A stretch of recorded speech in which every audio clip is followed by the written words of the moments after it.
Shalom Ouvracha. Je voulais vous raconter une histoire d'Afka à l'occasion de l'Akba Omer que j'ai entendu donc, de mon HPA, le Rav Zalman Notik, qui sont en bonne santé.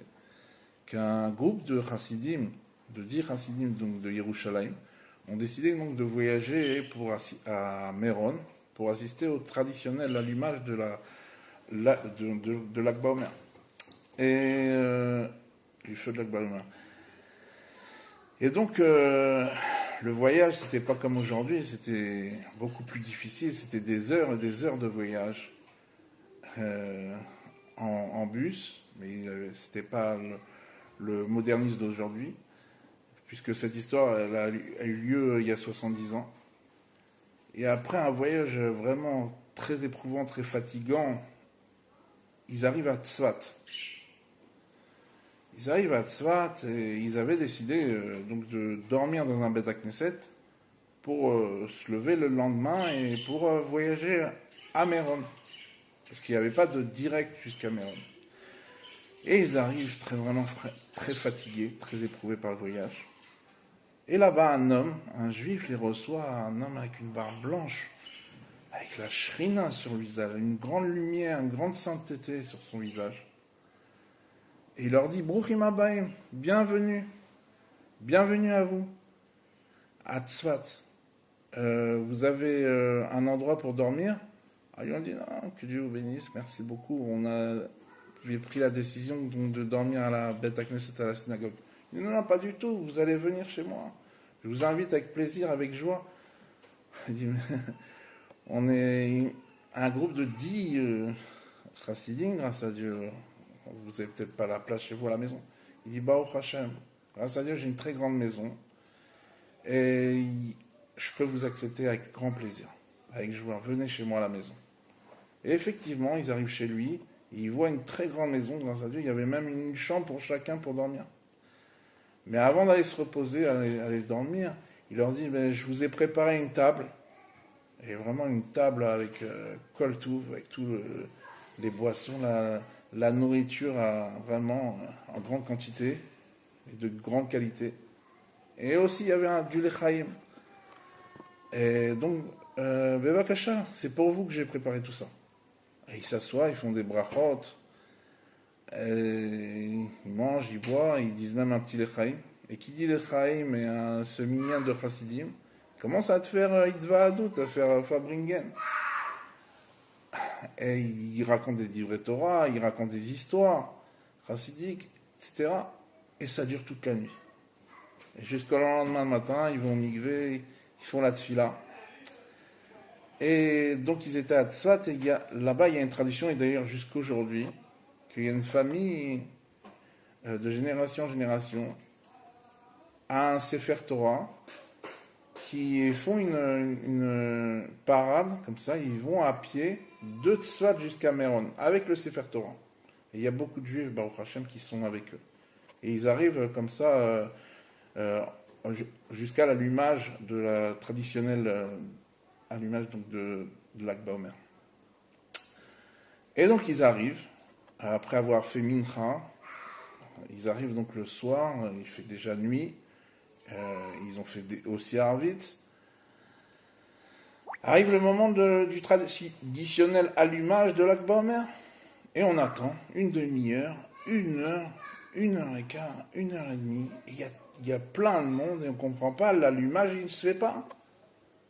Ils ne comprennent pas, ils avancent jusqu'à l'endroit où il y a l'allumage pour comprendre qu'est-ce qui ne va pas, pourquoi on n'allume pas le feu de l'Akba Omer. Et on voit malheureusement que Dieu nous en préserve. Là-bas, justement, une dispute. Il y avait un représentant de l'État pour la religion, du Misrad Hadatot, qui disait que c'est lui qui doit allumer le feu de l'Akba Omer. Et il y avait une famille qui, eux, c'était de façon traditionnelle, ils faisaient ça de génération en génération. Et ils disaient que c'était eux qui devaient allumer. Et l'un ne veut pas l'évater à l'autre, il ne veut pas annuler sa volonté à l'autre. Et chacun tient sa position. Et il commence à avoir des groupes qui se mettent d'un côté et d'un autre, qui grandissent. Et que l'un, ils disent c'est ce côté qui a raison, l'autre, ils disent que ce côté a raison. Et on ne veut pas se départager. Et le feu n'est pas allumé pour l'instant. jusqu'à qu'un des chassides enlève son sertout, son habit, le plie en quatre, se rapproche du feu de l'Akba Omer, prend de l'essence qui était là-bas, donc pour l'allumage, le verse sur son habit, allume le feu et le jette dans l'endroit de l'allumage, et là le feu de l'Akba Omer commence à prendre.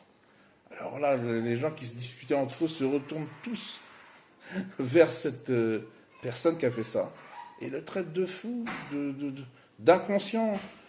Qu'est-ce que ça veut dire? Il a jeté son habit en feu dans l'allumage de l'Akba Omer, mais c'était pas à lui de faire ça, c'était ou lui, et pas, ou l'autre, c'était pas à lui de faire ça. Et tout le monde lui crie, le traite vraiment de fou, de irresponsable. Et lui, il baisse la tête, il répond pas. En fin de compte, les gens qui sont à l'endroit de l'allumage, ils voient que le feu a pris, commencent à danser, on met la musique, et les danses de l'Akba Omer commencent. Et on oublie un peu cette histoire. Je sais que le minyan des chassidim qui avait voyagé donc avec ce même chassid a fait le tour comme ça en cachette, et ils lui disent « Mais qu'est-ce qui t'est arrivé? Pourquoi t'as fait ça? C'est de la folie. C'était pas à toi d'allumer le feu de l'Akba Omer. C'était ou l'un ou l'autre. Pourquoi t'as fait ça? Il y a quelque chose qui va pas. » Et il dit « Vous comprenez pas? C'est vous qui allez pas. Vous comprenez pas que le jour de l'Akba Omer, le jour où s'est arrêtée l'épidémie, parce qu'il y avait une dispute entre les élèves du Rabbi Akiva, que lui-même prenait le sujet de Ve'afta l'erecha kamocha, tu dois aimer ton prochain comme toi-même, et ils se disputaient, et à cause de ça, il y avait l'épidémie. Ce jour-là, à Méron, le jour de l'allumage du feu de l'Akba Omer, ici, il y a une dispute. C'était sûr que les forces du mal mettaient toutes leurs forces pour empêcher la joie de l'Akba Omer et pour créer une dispute afin de tout stopper, d'arrêter ce sujet-là. Et pour ça, il fallait donner un Messirut Nefesh, il fallait faire don de soi-même. Et sachez que le don de moi-même que j'ai fait, il est vraiment au-dessus de la limite, au-dessus de la compréhension. Parce que ce sertu que j'ai jeté, cet habit que j'ai jeté dans le feu, le Rabbi Rachab, le Rabbi Shalom Dovber, me l'avait offert Birvodo Beatzmo lui-même. C'est ça le sujet. Il faut savoir que l'Akba Omer, c'est un sujet d'ardout, un sujet d'unité d'Israël, d'amour d'Israël, d'aimer son prochain comme soi-même. Et c'est ça, ce sujet-là d'Afka, qui va amener à la délivrance véritable et complète. À ce moment-là, on va être tout le peuple juif, sans exception, sans différence, tout le peuple juif, on va arriver au 3e Beth Amikdash. Et le Rabbi Melech HaMashiach va nous encourager, justement, on va danser, on va chanter, Yechi Adonenu Reinu Rabbeinu Melech HaMashiach L'Olam Vaed. Comme tout.